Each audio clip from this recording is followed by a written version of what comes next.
প্রিয় দর্শক, আসসালামু আলাইকুম।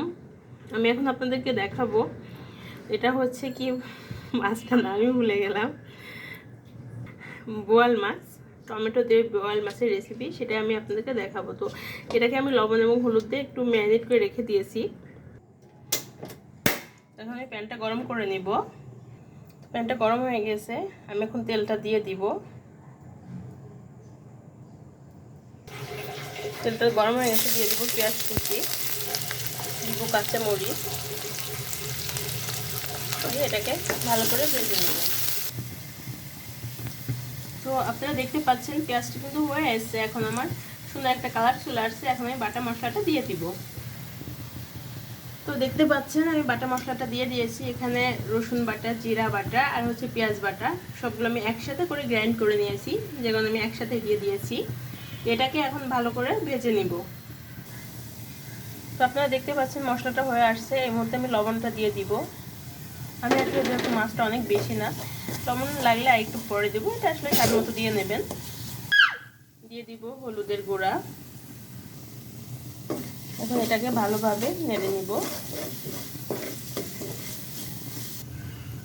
দিব ধনিয়া গুঁড়া,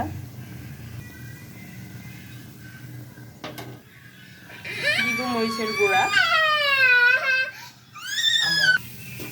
তো দেখেন আমার কিন্তু এটা প্রায় হয়ে আসছে। এখন আমি টমেটোটা দিয়ে দিব। তো এখানে আমি একটা বড় সাইজের টমেটো কেটে রেখেছি, সেটা এখন দিয়ে দিব। দিয়ে এটা, টমেটো কিন্তু একটা মশলার মতো কাজ করে, তবে স্বাদটা কিন্তু অনেক ভালো লাগে টমেটো দিলে। আপনি টমেটো না দিলেও স্কিপ করতে পারেন, এটা আপনার পছন্দ অনুযায়ী। এটা আমার হয়ে এসেছে, এখন আমি মাছটা দিয়ে দিব।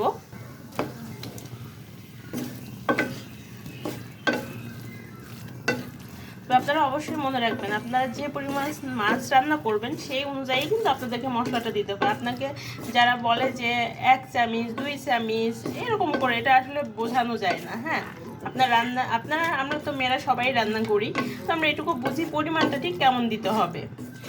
তো সেই অনুযায়ী কিন্তু আপনারা রান্নাটা করবেন। এভাবে নেড়ে নিব আর একটু সময়। এর মধ্যে আমি সামান্য একটু পানি দিব, খুব বেশি না। এটাকে দিয়ে আবার নেড়ে নিব। হ্যাঁ, এভাবে করে কষায় নিতে হবে।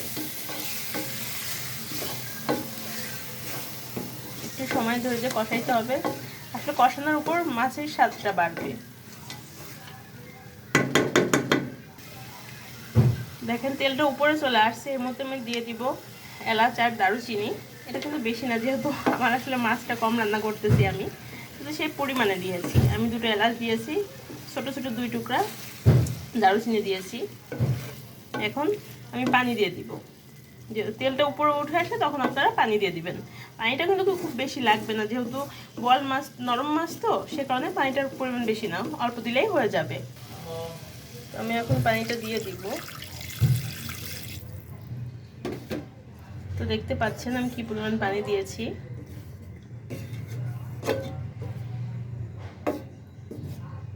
আর এই মুহূর্তে জালটা কিন্তু হাই করে দিব।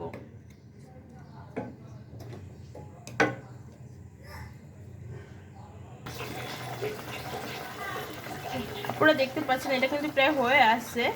দেখেন প্রায় হয়ে গেছে। এই মুহূর্তে আমি দিয়ে দিব ধনেপাতা। ধনেপাতার যে কত সুন্দর একটা ফ্লেভার আসে, সেটা তো আপনারা নিশ্চয়ই সবাই জানেন। এটাকে দিয়ে একটু দমে রাখবো। দমে না, আসলে জালটা একটু কমায় রেখে দিব। এরকম আর 3-4 মিনিট রান্না করবো, দেন চুলাটা বন্ধ করে দিব। এর মাঝে একটা কথা বলতেই হয়, যে সেটা হচ্ছে অবশ্যই আমার চ্যানেলটা সাবস্ক্রাইব করে রাখবেন। যদি সাবস্ক্রাইব করে রাখেন তাহলে আমার প্রতিদিনের যে ভিডিওর নোটিফিকেশন, সেটা আপনারা পেয়ে যাবেন। তো আপনারা দেখতে পাচ্ছেন আমার রান্নাটা কমপ্লিট হয়ে গেছে। এই রান্না করতে আসলে খুব বেশি সময় লাগে না, খুব স্বল্প সময়ের ব্যাপার। তো এখন আমি চুলাটা বন্ধ করে দিব।